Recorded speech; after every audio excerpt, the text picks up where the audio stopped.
विदिशा में वहां पर देखिए रावण की चालीसा वहां पर गाई जा रही है। मैं आपसे समझना चाहूंगा विक्रमादित्य जी, इनका तर्क आपको समझ में आया?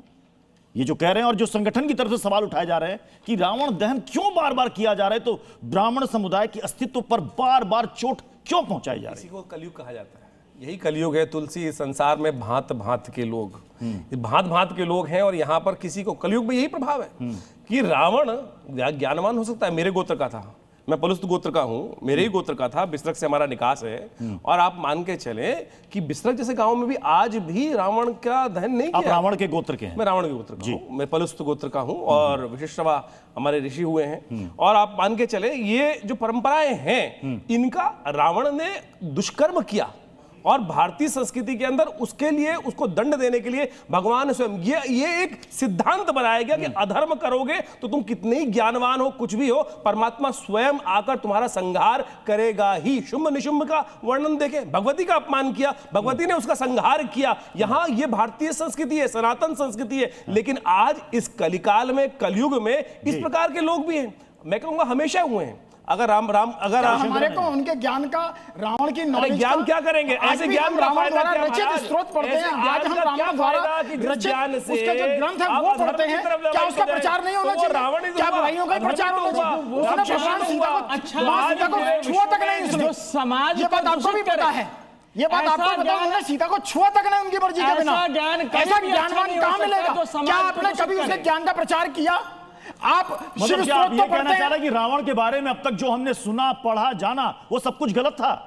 देखिए, मैं ये नहीं कहता सब कुछ, मैं सिर्फ एक, रावण ने एक पाप करा, रावण ने एक पाप करा कि मां सीता का, उनकी परछाई का हरण करा। लेकिन क्या हमारे समाज को आज की डेट में रावण के द्वारा रचित ग्रंथों का, रावण के द्वारा रचित स्त्रोत का पठन नहीं कराना चाहिए?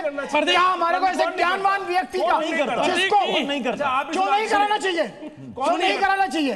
सुनिए, भगवान ने जब वो कहते हैं तो क्या हमें इस बुराई के साथ में उसकी अच्छाई का प्रचलन नहीं करना चाहिए? क्या हमारे को सद्गुणों का प्रयोग नहीं करना चाहिए? अरे आप सुनो तो, खाली झूठे बोलने से थोड़ा झूठे बोला गई है श्रीमान। आप सबसे पहले आप सम्मानित व्यक्ति हैं। आपको बता रहा हूं, आप पहले सुनो।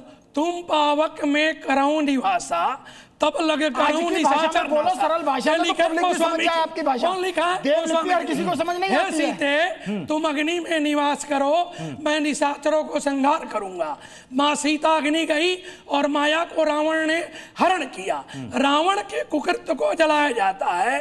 रावण धर्म का प्रतीक है जिसको मर्यादा पुरुषोत्तम राम ने जलाया।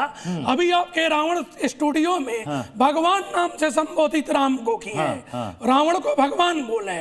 भगवान भगवान है, अधर्म का पालन करने वाला कोई क्यों नहीं बड़ा हो, कितना विद्वान हो, राजा हो, उसका विनाश सुनिश्चित है। इसीलिए ईश्वर मौजूद है। ये जो लॉजिक दे रहे हैं, जो तर्क दे रहे हैं, क्यों नहीं जलाना चाहिए रावण को, ये बताइए। देखिए, इनका लॉजिक है कि रावण ब्राह्मण था, ज्ञानी था, शक्तिशाली था। ठीक था, शक्तिशाली, ज्ञानी और ब्राह्मण था, ये अच्छी बात है। इसका मतलब ये नहीं कि तुम पर स्त्री का हरण करो, स्त्रियों के साथ स्त्रियों का सम्मान भी करते हैं, स्त्रियों के साथ। पहले एक बात समझिए, नहीं बिल्कुल, अगर रावण बिल्कुल नहीं होता, हरिशंकरानंद जी, अभी आपने रावण के कई गुण गिना दिए, रावण के कई गुण गिना दिए, लेकिन जो बच्चा इस देश का जानता है कि रावण में क्या खराबी थी, रावण के अंदर क्या अहंकार था, रावण ने माता सीता का हरण किया था, क्या वो सही था? रावण ने स्त्री के प्रति जो दुराचार था, रावण की बहन स्वरूप लगा था, नाक और कान काटा गया लक्ष्मण जी के द्वारा। अब अगर एक बहन अपने भाई के पास जाके अपनी व्यथा बताती है तो क्या वो उसके रक्षण के लिए नहीं आएगा? अब एक सवाल जो संगठन की तरफ से उठाया गया, मैं